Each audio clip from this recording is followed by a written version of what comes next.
Hello, Ron. Hi, Dan. Beautiful day here in upstate New York. How's Florida? It's hot and rainy, Dan. So sorry to hear. Crisp here, sunny, beautiful fall day. Anyway, let's continue. I just posted our story. Any minister or worship team who might be thinking about hosting an Ayudha Puja themed service will find a lot of compelling material here above and beyond what I just posted. I would say this is Robert's big message. Religion has been an enduring part of human cultures. Technology just adds another layer for exploring meaning and purpose. We will do well to be more spiritual in our approach to our machines, especially as they're transformed by AI into quasi-equivalents of humans. Yes. And I like his comment near the end. He talks about reaching across cultures to develop shared values and gives a big shout out to UUism. He says the pluralistic approach is baked into the way we operate. And he's right. Indeed, he is. At any rate, let's move on. Go ahead and roll it, Ron.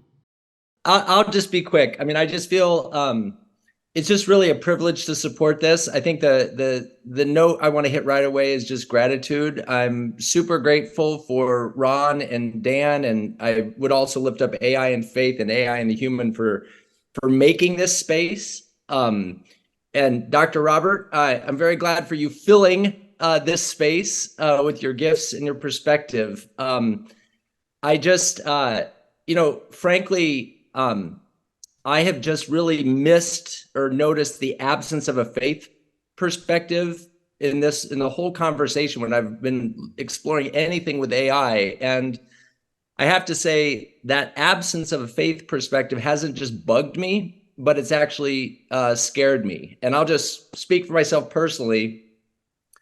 I think the idea of the corporate world dominating this, taking over this discussion scares me a lot more than the idea of robots taking over the world. So I just really am grateful for us bringing in a new voice and a new perspective to this, and for you, Dr. Robert, for starting us off. So thank you to you all for making this possible. Thank you, Reverend Scott. We appreciate it. It's great to be working with Soul Matters, really. We now dive into the substance of our conversation, proceeding through 4 key questions that we've all agreed at the outset will take us to interesting places. It's at this point with great pleasure we welcome back Robert Geraci a year after our first conversation about Ayudha Puja and started thinking about how this ancient festival might inform and inspire a UU interpretation of it. So our first question, you stated on your bio, overall, my interest is in how we use technology to enchant and give meaning to the world. You decided to make this your major research area back in grad school when you needed a good focus for your PhD thesis. I believe that was shortly around the turn of the century. What have you learned nearly 30 years, in your 30 years, about how technology enchants and gives meaning to the world? Thank you. Thank you all so much for having me here and gracious introduction. And Reverend Scott, I couldn't agree more with your sentiments earlier. When I started, back before I had so much gray hair and I was studying religion and science, most of what was happening in books, in classes, it was all about kind of this conflict harmony axis. Like, can you be religious but also still like science? Can you believe in the theory of evolution while also believing that the world has purpose? It was all these questions, and everybody was kind of lined up on one side or the other of that. And when I went to graduate school, I wasn't going with the intent to study religion and science at all. It just happened to be that I took a class and it kind of sparked my imagination. And I started thinking about how, religion and science were both things that were very important to how we work in the world, right? How we get along, how we do things. And so from my own study, that went from kind of those historical interactions, that conflict harmony axis. And I started thinking that one of the things that was happening was that science and technology, not only recently, but actually for a long time, could themselves be religious kinds of practices, that they could do the sort of work that religions can do, right? That science, and especially technology, can provide many of the satisfactions that religion can provide. We have these physical, emotional, intellectual, existential needs, and often we can satisfy those in the secular era using resources outside of institutional religion, right? The secular era means we kind of have doubt, right? I don't get to say, I'm 100% confident that your religion is wrong and mine is right, or vice versa. We have a little bit of doubt, and the upside of that is a little bit of humility, right? Knowing that I have one perspective, right? And some people have tried to position themselves in this era of both doubt and humility around science and technology, of saying, well, the things that maybe 500 years ago someone thought their religion could offer them, I'm pretty confident technology can offer them today. And for me, that's always a kind of religious enterprise, right? Because it usually is built around faith in certain kinds of outcomes that cannot be proven, right? That can't be demonstrated no matter how hard someone calculates with Moore's law. You can't prove that computers are going to become gods in 30 years, right? Like that's, we can wait 30 years and see what happens, right? And the upside is there is a lot of opportunity alongside the responsibility of looking at the world that way and thinking, hopefully for me, how can you optimize outcomes? What can you contribute to make people think in clearer and more productive ways? Reverend Ricky, do you have a response to that? Yes, probably more questions than response, but let me just comment and ask. So I guess I would want an example of what you're talking about when you say that technology can provide some of the satisfactions that that religion does for folks. So an example of that, and then also I would say, to what extent if we are using technology to provide those satisfactions, to what extent are they going to, they're going to be transcendent as opposed to being more or less anchored in a kind of the reality that we live in, or the material world that we live in? Yeah, examples are really easy, right? We'll talk, I think later, we'll talk briefly about people who want to do things like transfer their minds into robot bodies and live forever, right? So the pursuit of immortality, the pursuit of a meaningful universe, that it becomes meaningful insofar as it converts from kind of biological life into robotic life, and that we become transcendently powerful entities, right? There's a kind of clear corollary to Christian apocalypticism there in the construction of a new world and the construction of glorified new bodies for human beings to occupy that world. So that's where my research is revolved around. But you can also see it in things like genetic engineering and various kinds of biotechnologies where people will talk about trying to perpetuate life indefinitely, to perfect life, to perfect the human form, or even to perfect human morality. There have been people who've talked about things like genetically engineering us to be more moral. I'm not sure where I stand on that. It sounds like an immoral project with a moral outcome. The thing is for me, the purpose of kind of talking about that is not to say that they're necessarily wrong. I don't know that they're wrong any more than I know that someone's wrong who happens to believe a certain thing about the gods they might believe in.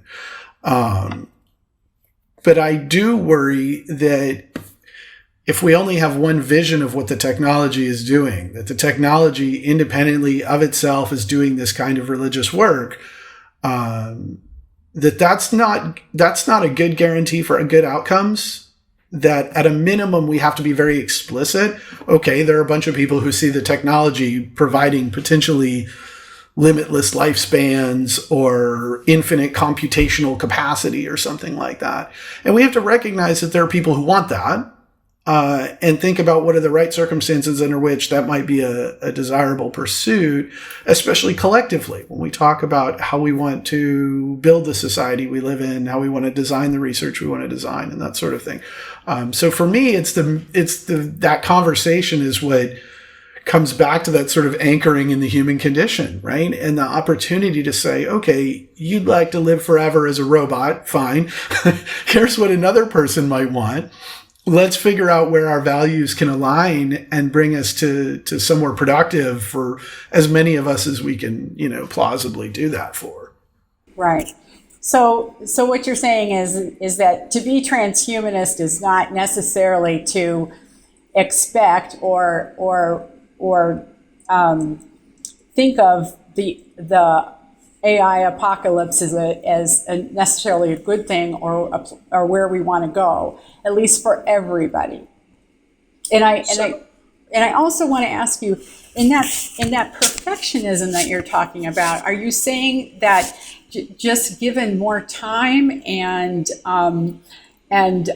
less, let's say, just suffering, that by being in these bodies of ours, that we could become that transcendence is possible, or that some kind of higher consciousness can be achieved? Yes, there's a lot of thoughtfulness in those questions, right? Like going to that latter issue first, like what can we achieve with enough time? Right. I like to think that we have been making progress in a lot of ways, but there are inherent limitations to what kind of progress we might be able to make. And I think I concern myself more with our kind of practical lessons. In the Hebrew Bible, it tells you over and over again to worry about the widows and the orphans, right? I take that as like a synecdoche for the larger question of the marginalized people, right? Who are the people who are weakest in society? And what are we going to do for them? And by and large, we know what we're supposed to be doing for them, but we don't always manage it. And it is my hope that we're getting better at managing that question. And that really is where our technology should be. The starting point for our technological values, for me, is that we should be managing that question. I do not consider myself like a capital T transhumanist. I consider all of us to be like lowercase t transhumanists. If transhumanism is using science and technology to overcome human limits, well, that's all of us, because here we are talking online. I'm in New York. We got a person in Oregon. We got people all over the place, and we're having a conversation. So we're all lowercase t transhumanists for sure. Within transhumanist communities, you get a divergence of opinion on things like whether any particular outcome would be the right one. You have people, for example, who are looking forward to like the kind of AI apocalypse where they can upload their minds into machines. And then you have other people saying, no, I just want my biological body to last forever, right? Or I want to be able to like clone myself into 30 different copies and send them across the solar system, right? People have varying visions of what they might want in the transhumanist future. So I think, most people in the transhumanist camp generally seem to think people should have options. But it is frequently the case that once the kind of transhumanist conversation begins, it becomes very linear and very like predetermined. And then that depends on the person who's talking, right? Anyone who's a big fan of computers sits down and starts talking about computers taking over this and taking over that. And pretty soon we're all going to be computers, right? But other people might not have quite that same axe to grind and then would see it a little bit differently. But, I feel first that it's kind of helpful when transhumanist communities sort of recognize that they're the kind of community they are is also the kind of community that various other people of religious persuasion are. Because again, it comes back to that humility of, I can't be sure of what, what it's going to look like. And then we can collaborate and go, okay, so maybe you want some things I don't want, but let's figure out the things that we're pretty sure we all want, right, and work on those together. So, Robert, you talked a lot about how technology and faith come together. My next question has to do with Ayudha Puja. I mean, we can surmise that Hindu warriors were enchanted by the technology of their weapons when they established a festival to honor them. Can you discuss the evolution of this festival and its meaning? what is the essence of this ritual that people in our faith communities might learn from? So you're right. It goes back to warriors who initially would just need to get, you don't fight every single year. So you pull out your weapon. Oh, we didn't fight this year. I still got to sharpen the weapon. I got to oil it. I got to make sure it's in good shape so that it will be ready for the next time I use it. And then that transitioned into a process wherein they, incorporated it into religious practices, a ritual, usual blessings from the gods, that sort of thing. And that became attractive to people who use tools in a wide array of domains. That tools are things that enable us to do what we do in the world, right? Whether it's a sword or a pen. And so if you're a scribe, it's your pen that really matters, right? Might even be mightier than that sword. And so they would then carry out the ritual with a wide array of other kinds of tools. And this goes all the way to today, where you have people, I've taken pictures during Ayudha Puja of people with a desktop computer, and someone has come and put a talak, 3 bits of sandalwood paste on it, and maybe put a lemon on it, because lemons are a fruit symbolizing good fortune, and maybe a flower or two. And so there for the festival, like the computer is being honored, right? And so this process of honoring tools, I think, I've mentioned it to people in the United States, engineers, who have looked at me and been like, that makes sense. I can see why you do that, and because it's just this understanding. And I think what's really kind of glorious about that festival, I guess, from my perspective, being not Hindu, is that it's a festival of appreciation, right? Where you rest and you're just supposed to be grateful, right? The computer or the pen or whatever, I'm not going to use it today. I'm going to be grateful that it makes my livelihood possible. It makes my world possible, right? As civilized tool-using creatures, the tools are essential for us. And there's lots of good psychological research on the importance of gratitude. That when we experience gratitude, we get better, right? We feel better. And so, given that we've kind of inherited these marvels and miracles of technology, we should be grateful. And along with that great gratitude should come, and this is part of the theme of Ayudha Puja, but should come a commitment to the next year, right? When one puts one's tools aside and says, thank you, it's in anticipation of, we have a year to do this again, and we're going to do our job the best we can for the next year, right? And so it's both gratitude and that wonderful look to the future that says, I'm also committed to using my tool wisely and well in the years to come. And renewing that every year, renewing the thought that, thank you for this. Thank you for the miracle that makes my everything possible. And now I'm going to do the best I can with it.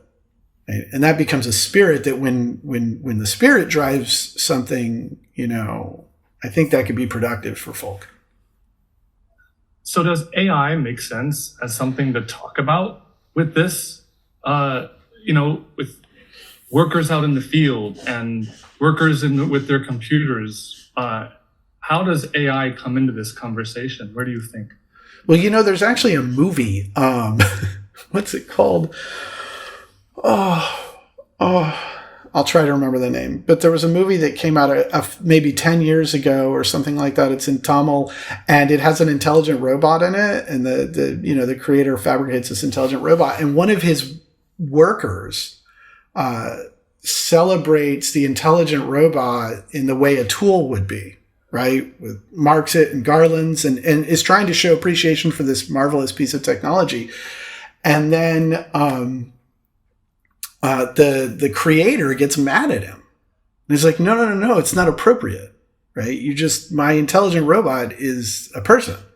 You can't treat it like it's a machine, right? That's a ritual that we use for machines, for tools, but this is a person, right? And so if something were to become kind of anywhere close to human equivalent AI, we wouldn't be celebrating it anymore with something like Ayudha Puja, because it would be inappropriate at that point, any more than we would like grab, Dan and squash him into into a seat and put a lemon on him, right? Like, because it's not the right way to use it. But right now, the AI tools might be part of a package. Someone should have asked GPT how it feels about that, right? Like where it would fit into that conversation. But yeah, I mean, right now, if the tools are the tools that you're using to make things work, then they're the tools that you ought to be expressing that kind of appreciation for. But if the tool becomes, and this is, I think, one of those hard conversations, if machines ever get anywhere close to human equivalence, and I'm not committed to that as an outcome, that might happen. I think in theory it could, but that doesn't mean it will, just because human equivalence is such a complicated and marvelous thing. But if they ever got close to us, at some point we got to start drawing lines, right, around them and saying, okay, we don't treat them like tools anymore. And instead of treating it like a tool, we're going to treat it like a person.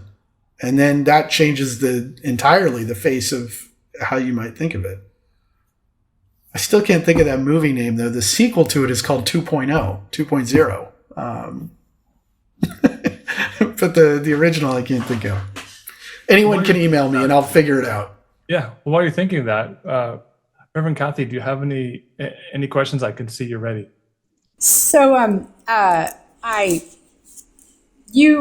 came across a quote from you, and I think we're talking a little bit about the same thing here, but technological enchantments are always sources of meaning and value that continue doing the work of traditional religious practice by providing opportunities for community building, ethical reflection, and experience of transcendence and more. So first I'll make sure I understand technological enchantments are like having something, an innovation, and it serves us well as human beings or maybe personally, and so we're happy and grateful to have it in our lives, right? I mean, that's more or less what you just said. It's on the right. Can I just go one step further? Absolutely. That's on the right continuum, but I think ultimately when the technology becomes a source of meaning for people, a source of what? Of meaning. When the world is meaningful through your engagement with that technology, that's where I start thinking of it as enchanted, right? As the thing that makes the world meaningful, which, many pieces of technology don't make your world more meaningful. They're just useful things that you do stuff with. Right. Okay. All right. Because I was going to say, Zoom for me is more of a utilitarian delight than something that is meaningful, brings meaning and transcendence into my life. Right now, it's a means to an end. It can be a means to an end of meaning making, like Zooming a hybrid service. But I was struggling not so much with the community building and the ethical reflection as the transcendence, right? Can you say what transcendence means to you personally? Personally or in my research? Personally. Is it in? So is that off? Is that what do you call it? Off limits question? No, it's not off limits. It's just harder because I've never actually asked myself that question.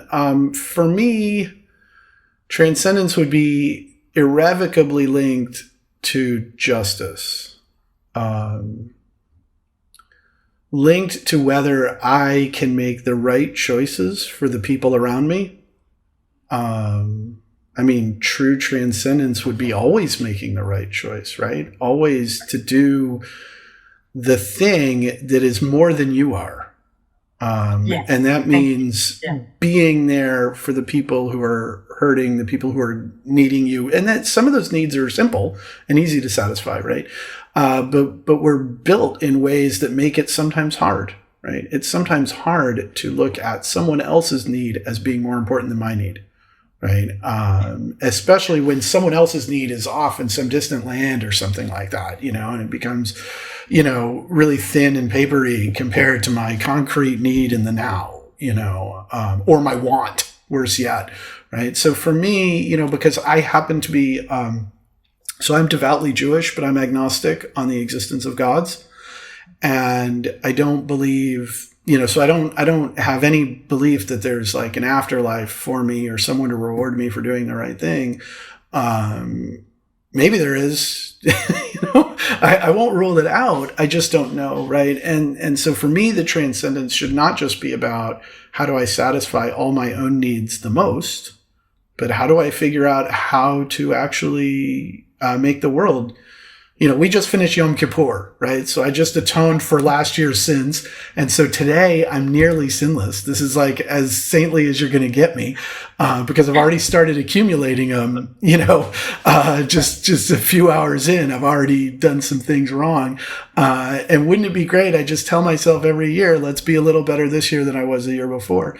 And then maybe in the end, so for me, that's the pursuit that makes the most sense. But for most of the people I research, transcendence means something much more like salvation, right? Models of salvation that have been borrowed from other forms of religion and then get implanted in the technology, right? Or even just, I've done a lot of research on gaming communities, and someone who might feel that their everyday existence, their day-to-day life is kind of trivial.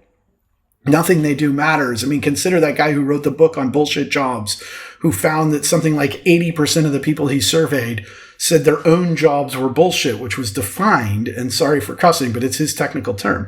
They were defined as jobs the person who had the job thought nobody needed to be doing.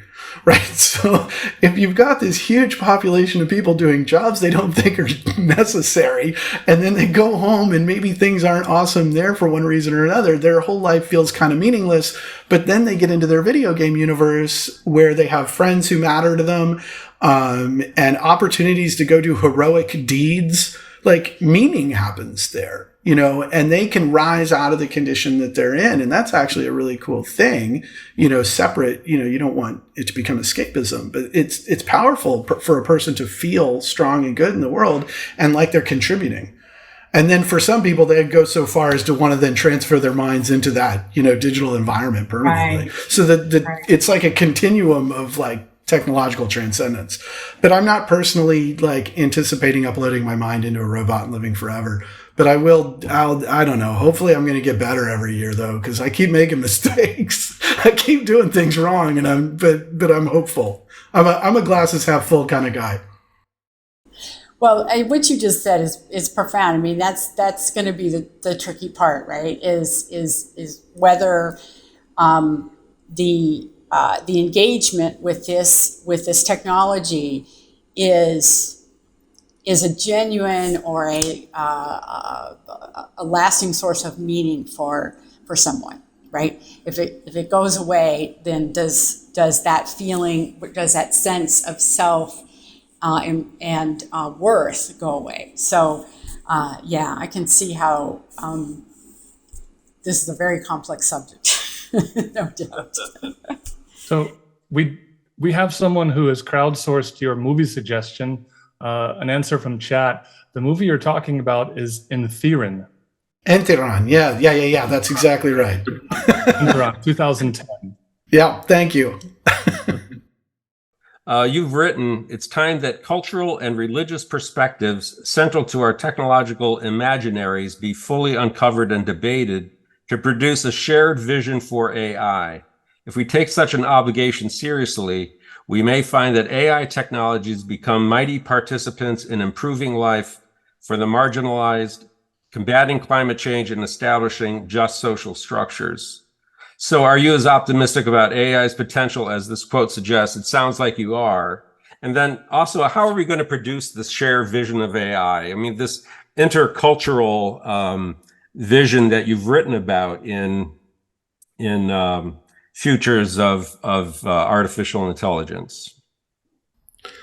Yeah, so in terms of future outcomes, I'm still really on the fence. I don't know if I should be optimistic or pessimistic because it goes back to that question of who's in control and what they're trying to accomplish. There are values at play in all of our technological development. There's no such thing as value-free technology. Most of my research engages particular religious values, right? Linear views of history leading to immortality of uploaded minds and that sort of thing. But there are other values, values that sometimes are good and productive, like efficiency. I'm a big fan of efficiency. But if the only thing you're going to do with the technology is maximize that, then A, you have to worry about who you're being efficient regarding. And whether or not you're losing other sorts of things. So, you kind of think about capitalist values and here I out myself as some sort of pseudo-Marxist or something, right? But capitalist values of profit and efficiency, those are not problematic in and of themselves. But they become problematic when a particular development is about some small group's profit at other people's loss. And when it's about efficient in a way that it might be efficient for me in the here and now, but it's probably not even efficient for me in the long run. I mean, you think about all the ways in which we're contributing to climate change, and I am guilty also, right? But you think about a thing you're doing now that might be convenient and efficient for getting the job done now, but in the long run means we're going to change the temperature on the earth and create more bad storms and starve a bunch of people. Well, that's not very efficient when your vision is like that, right? So we have to think about how even values like efficiency and profit drive might be harnessed, and what other values there are at play. Who do we want to protect with our technologies? I was just speaking with some folks at Drake University, and one young woman in the crowd, she raised the issue of things like deep fake and how this can produce outcomes like revenge porn and all these kind of terrible things. And I said, we really need to have a government that incentivizes good behavior. People who are building tools that would help prevent that should literally be getting help from the government. People who build tools that have negative, adverse effects should be regulated and sometimes even penalized. And that goes back to things like when the blank tape tax, right? When the music publishing industry was mad because people could copy music onto blank tapes that the current generation has never witnessed. And every time you bought a blank tape, you paid a little tax that basically went to the music publishing industry as like a kind of compensation for the losses that industry would experience, right? So we can actually build legal frameworks that say, if your company's product has XYZ useful aspect, but it has ABC adverse aspect, we're going to actually charge you for that. And we're going to use the money to try to do the right thing, to maximize our outcomes. So I do think I'm a big believer that we absolutely need meaningful government regulations, right? And then we have to think about where those regulations are coming from. If they're just coming from like experts in Silicon Valley, well, they have an agenda already, and Silicon Valley's agenda is going to be something like efficiency, profit, and mind uploading, right? Mind uploading is now the de facto religion of Silicon Valley. So if that's the case, then we have to start talking about other kinds of values. And that's been fairly recent in my own work, is thinking about, okay, what are some other kinds of values? How are we going to talk about them? How are we going to make them shared? Actually, I think the UU Church is in a better place than the vast majority in terms of thinking about shared cultural values, because it's kind of baked into my understanding of the way it all operates is inherently looking for a kind of pluralistic approach. But we need better conversation at all levels of the conversation. I mean, we need in religious communities for people to be trained to think about and talk about technology before they even, have a congregation. We need congregations that have open conversations about what people are trying to do with the technology.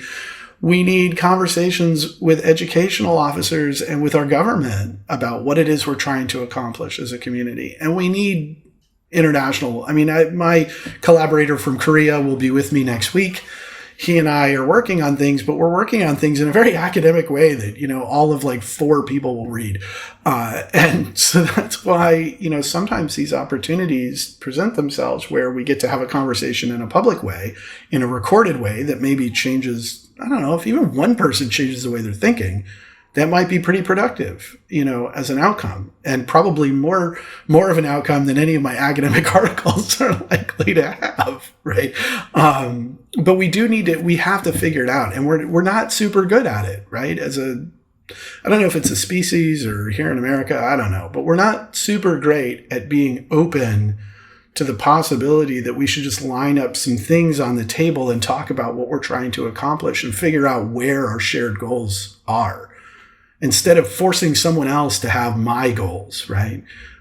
You're going to have some goals that don't agree with mine, for sure. Like, that's just human.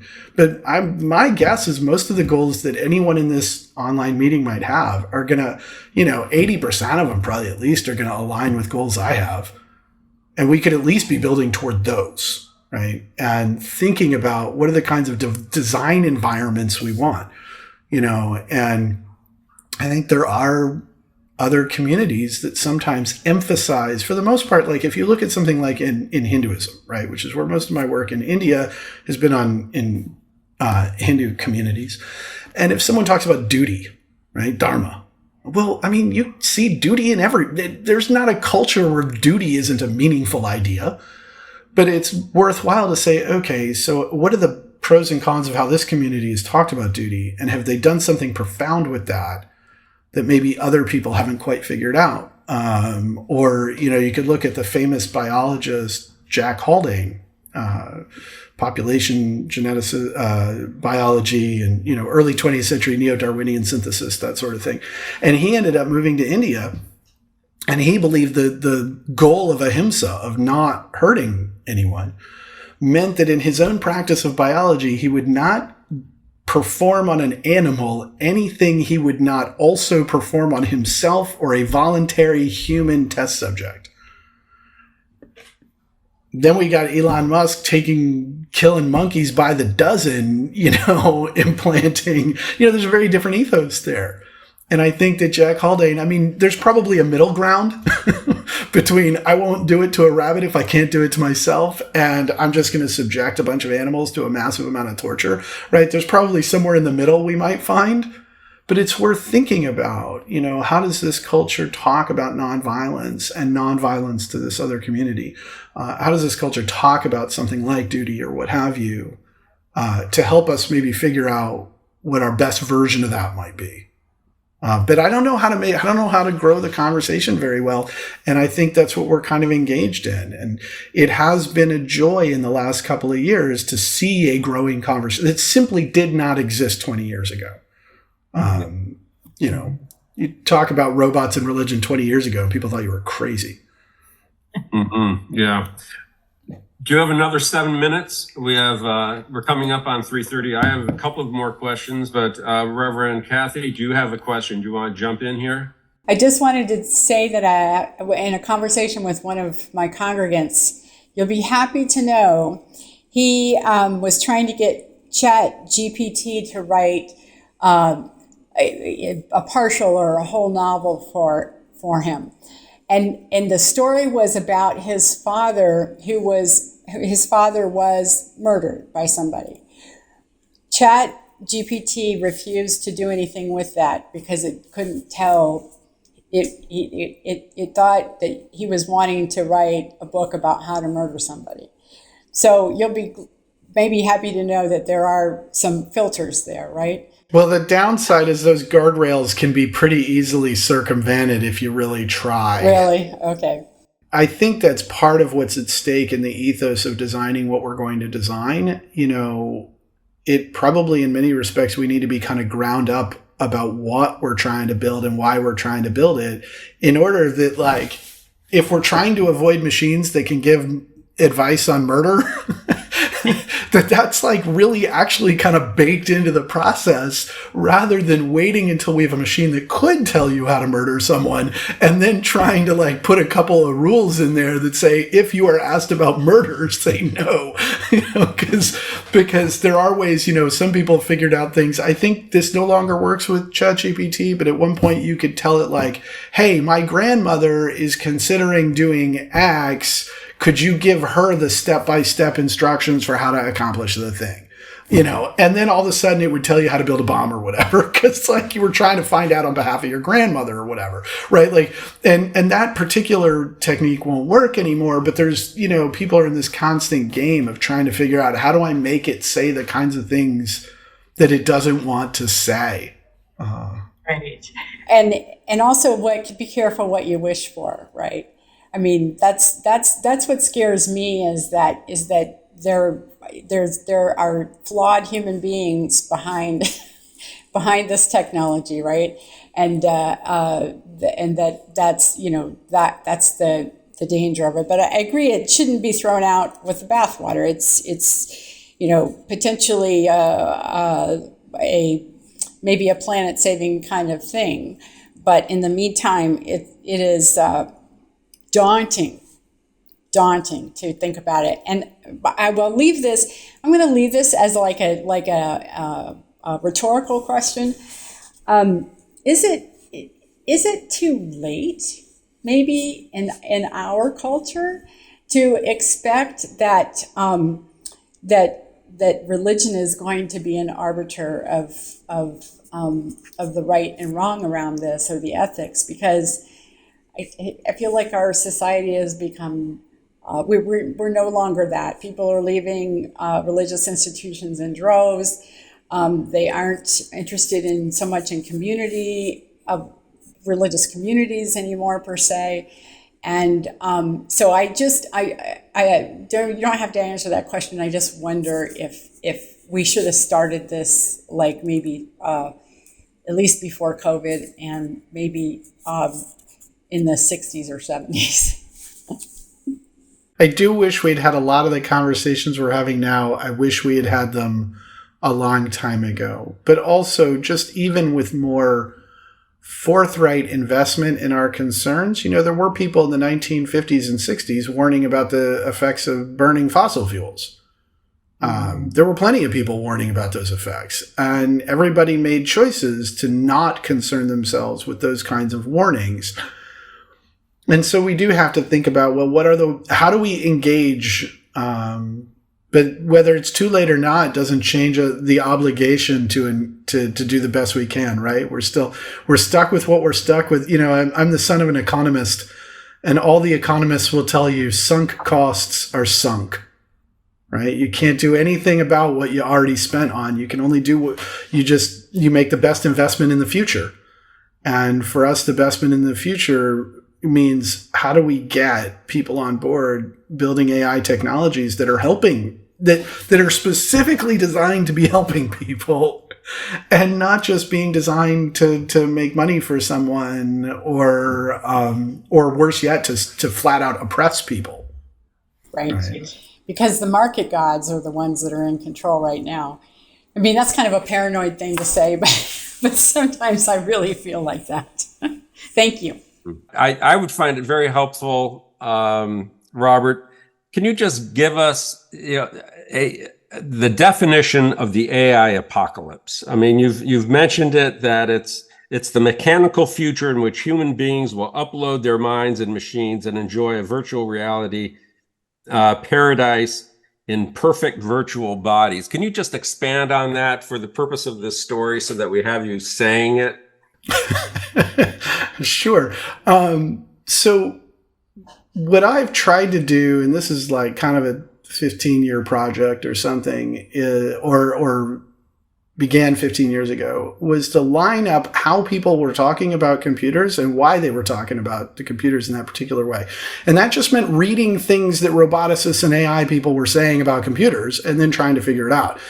And it seemed to me that what they were doing was a more or less perfect match with particularly Protestant Christian visions of history and salvation. that the world and particularly kind of eschatological visions that you'd see in America, right? In America, we have there are strands of Protestant Christianity that are, kind of rapture ready and that sort of thing, right? And so their view of the world is, one, a dualistic view of the world. Good and evil are fighting each other. Two, an experience of alienation because it feels to them like evil is winning. But then three, the view that God is going to solve this dualism and their alienation by creating a perfect new world. And then four, God will provide them with perfect bodies in which to inhabit that world. Because, when you go and you look at, Paul's 1 Corinthians or something like that, you see Christian literature that indicates this desire to like turn the perishable into the imperishable, right? To glorify. And that actually goes back to Judaism. It's just the Jews mostly stopped talking that way a long, long time ago. And many versions of Christianity stopped talking about that a long, long time ago. But here in America, we still have lots of Christians who see the world in that kind of fourfold structure. And that's exactly the way many of the people who write and think and talk about artificial intelligence think about it. That the world is this battleground of bodies and thought. And the bodies are biological, but thinking is so much better done by, computational entities like computers. Because, gosh, they can do math a lot quicker than I can. And so this worldview that there's the intellectual world is where the value is. And the physical world is a problem and inhibits the intellectual world. So an experience of alienation. It's hard for me to learn things. I forget stuff all the time. I'm going to die, and then everything I ever learned is going to go with me. Right? But then in this glorious new machine world, which is either being brought to you by evolution or by the law of accelerating returns or Moore's law or whoever, you can kind of pick your transcending guarantor there, depending on who you're reading, that the new machine world will come and resolve that duality. First, we're going to kind of become cyborgs or whatever, but then ultimately we can get rid of the biology part altogether because it's holding us back, right? And we'll have glorified new machine bodies. So the apocalyptic AI universe is one of dualism between, where the good and bad is about mind and body, and about machine and biology. And at present, biology is winning. People keep dying. But in the new glorious new world to come, there will be a kind of perfect machine world. You can look at people who talk about the singularity, that kind of thing. And we will occupy that perfect new machine world in our perfect new machine bodies that allow us to do whatever it is that we want to do with our bodies. And that varies by the person. I mean, some people talk about becoming asteroids and floating around the universe or whatever. And other people talk about being robot bushes. And other people talk about having a body much like the one I've got, only made out of little nanobots instead of human biological cells, right? So there's a lot of variation in what those bodies might look like. But dualism, alienation, glorious new world, glorious new body. It's Neoplatonic. Yeah, there are clear connections to kind of Platonic thinking, Platonic dualism. Yeah. We could keep on going, but I think we probably should wrap it up. Thank you so much. I appreciate it. Thanks to all of you for joining us. As I said, we will be putting this together, and thank you. Dan, Yeah. can I just say? You want to say something? Just sure. Well, I was just going to say this is maybe inconsiderate to our guests, but Robert earlier mentioned how 2.0 was a sequel to the movie he was talking about. I'm wondering if we could get Robert on tape saying he'll do a 2.0 of this and come back at some point. Oh, yeah. Of course, I will come back at some point. Yeah, I'd love that. What a That'd gift. be great. We'd appreciate that.